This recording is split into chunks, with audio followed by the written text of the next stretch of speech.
दंड आरंभ कीजिए महामहिम।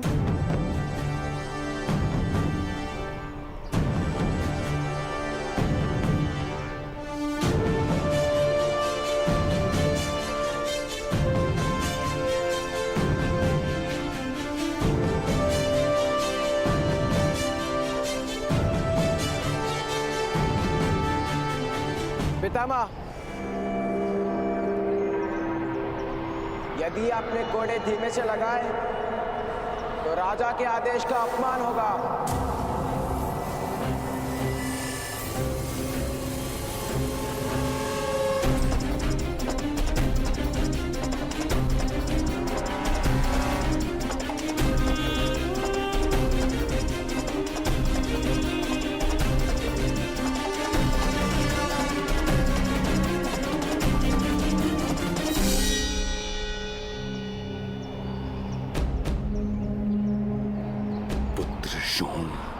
मुझे क्षमा करना।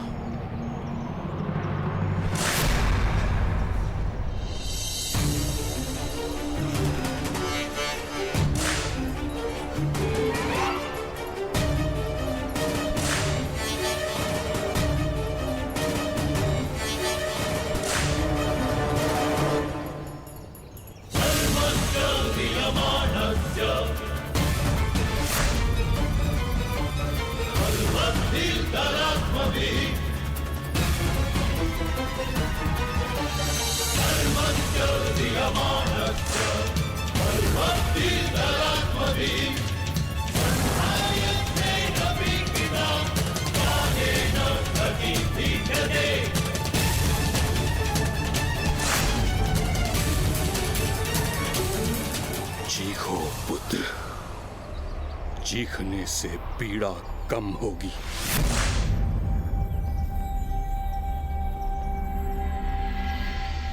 जब पीड़ा सहनी है तो कम क्या और अधिक क्या।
देख लो हस्तिनापुर के निवासियों,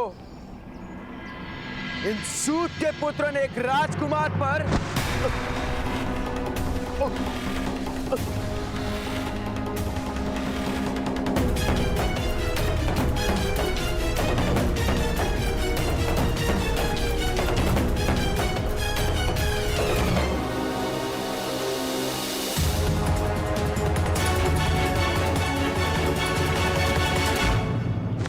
जाओ।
शोण,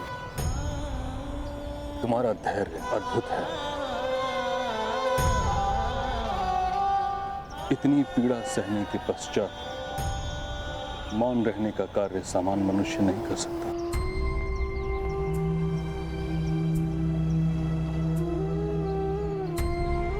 चीख कर दंड देने वाले को संतोष देने की मेरी इच्छा नहीं थी मामाई।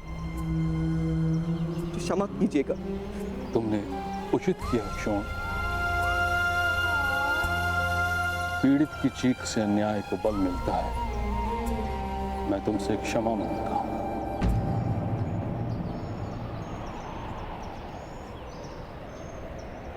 तुम्हारे परिवार से क्षमा मांगता हूं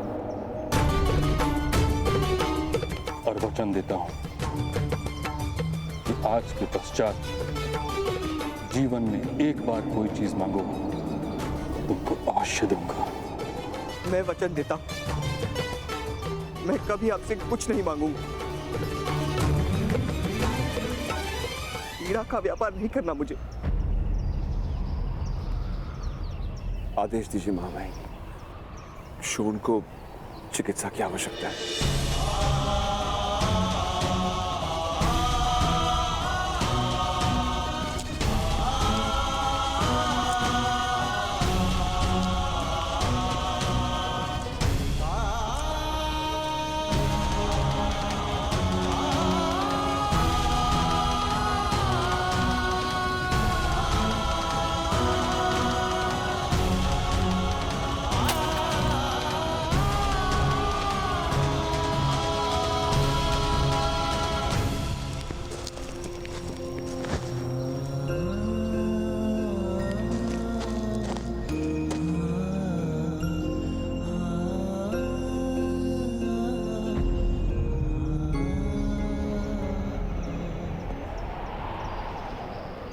चलो कर्ण।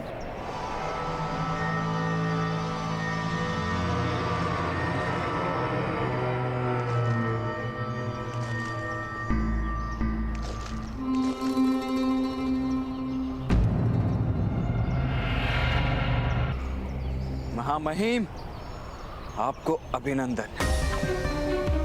आज पुनः एक क्षत्रिय महारथी ने अपनी शक्ति का प्रमाण दे ही दिया सारे समाज को।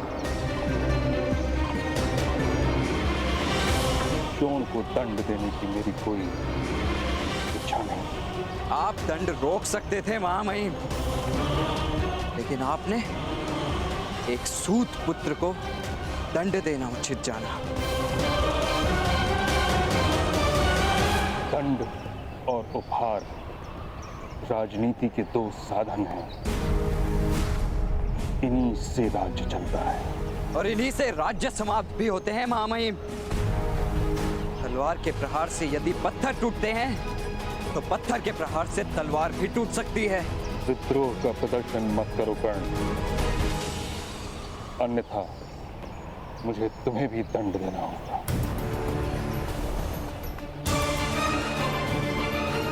क्षमा कीजिए महामहिम, मुझसे भूल हो गई। आज दंड भोगने की मेरी इच्छा नहीं।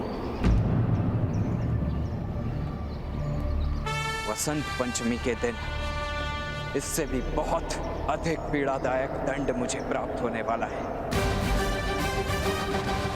आपको विस्मरण हो गया? वसंत पंचमी के उत्सव में आप स्वयं मेरे रथ में विराजमान होने वाले हैं। आज के बाद मुझे प्रतिक्षण उस दिन की प्रतीक्षा रहेगी। उस दिन मुझे प्राप्त होने वाले दंड की प्रतीक्षा रहेगी।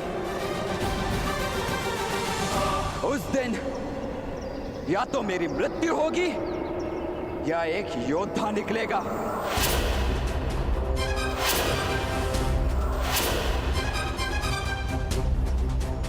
प्रणिपात।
इस वस्त्र का स्पर्श उत्तम है।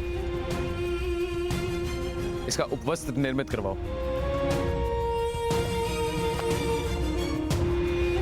ताजश्री,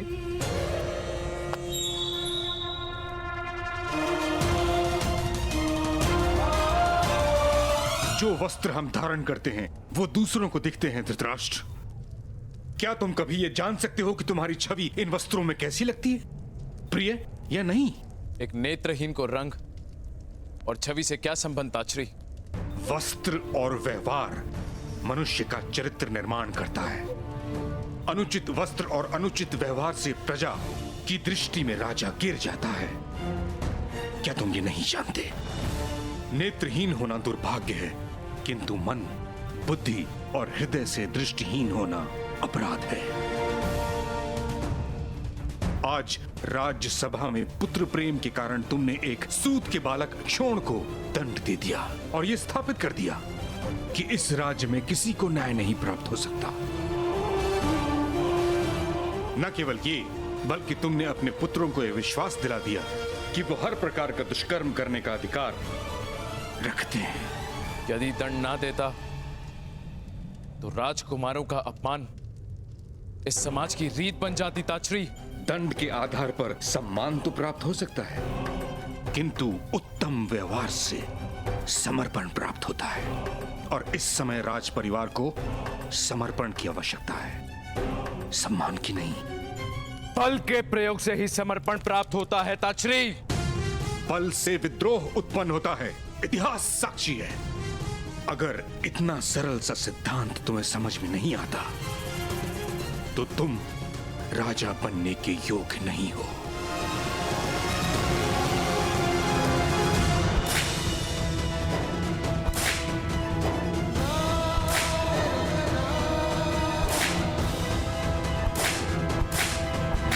कर्ण का कवच केवल उसी की रक्षा कर सकता है, किंतु वो हम सबके लिए मृत्यु का कारण बनेगा।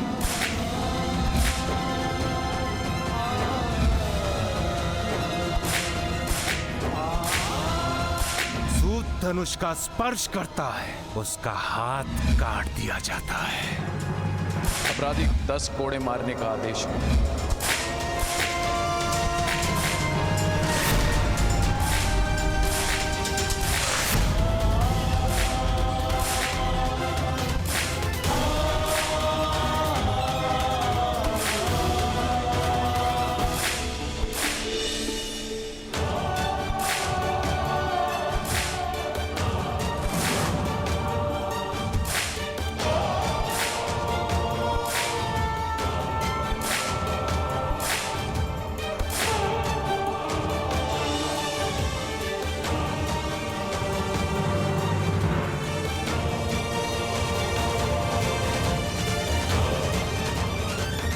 कर्ण, ये क्या कर रहे हो? मुझे भी पीड़ा का अनुभव करना है। मेरे कारण सदैव दूसरों को पीड़ा हुई है। मेरे कवच के कारण सदैव मेरी सुरक्षा हुई है। यदि मुझे पीड़ा का अनुभव नहीं हो सकता तो क्या अधिकार है मुझे दूसरों को पीड़ा पहुंचाने का? तुम्हें इस पीड़ा का अनुभव है कर्ण। तुम्हारा कवच तुम्हारा सामर्थ्य नहीं, वो पीड़ा तुम्हारा सामर्थ्य है। ऐसा सामर्थ्य जो अपने भाई की रक्षा न कर सका। ये दंड किस लिए था? क्या अपराध था शॉन का? वास्तव में अपराध जैसा कुछ होता भी है या ये समृद्ध और बलवान लोगों का निर्मित किया हुआ छल है? अभी इन विचारों का समय नहीं है कर्ण। इस समय शॉन को तुम्हारी आवश्यकता है।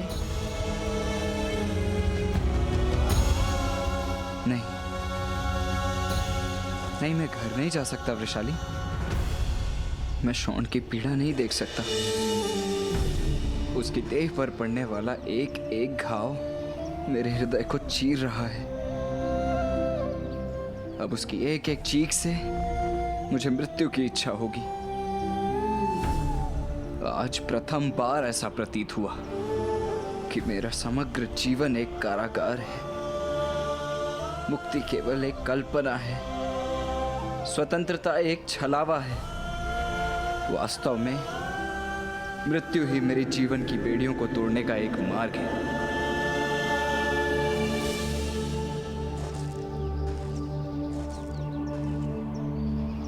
तुम हताश नहीं हो सकते कर्ण। तुम्हारे पास वो शक्ति है जो हमारे सारे समाज की स्थिति में परिवर्तन ला सकती है।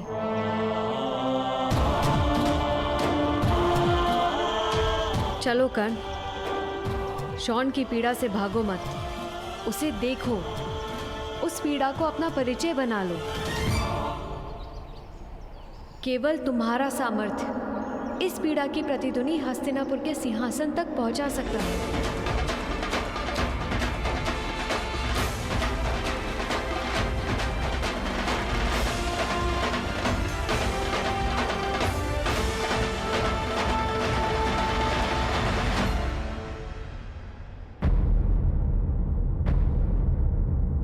मैं जाकर पांडु को आदेश देता हूं कि अपने ज्येष्ठ पुत्र को राज अभिषेक के लिए शीघ्र ही।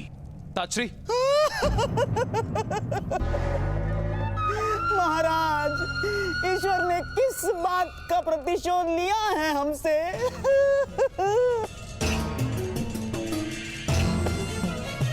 क्या हुआ शकुनी? ऐसे विलाप क्यों कर रहे हो? आश्चर्य है महाराज, मेरे गुप्तचरों ने मुझे जो समाचार दिए हैं वो अभी तक आपको प्राप्त नहीं हुए। हस्तिनापुर गुप्तचरों के माध्यम से अपनी सुरक्षा नहीं करता कंधार राज। वह कार्य कायरों का है। स्वीकार करता हूं महामहिम कि मैं कायर हूं, किंतु इस समय महत्व का ज्ञान भी मेरे ही पास है महामहिम। महाराज, वन में महाराज पांडु और महारानी माद्री का निधन हो गया है महाराज।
शॉन, तुम स्वस्थ तो हो ना? 4 लड्डू खाकर आप स्वस्थ नहीं रह सकते। मैंने तो 10 कोड़े खाए हैं। मैं किस प्रकार स्वस्थ रहूंगा?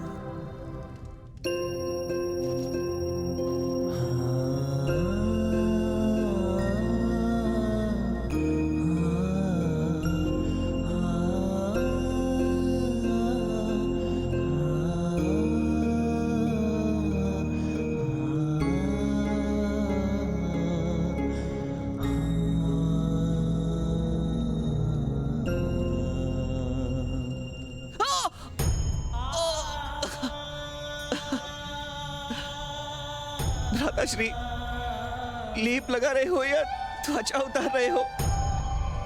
मुझे क्षमा कर देना शॉन। चलो,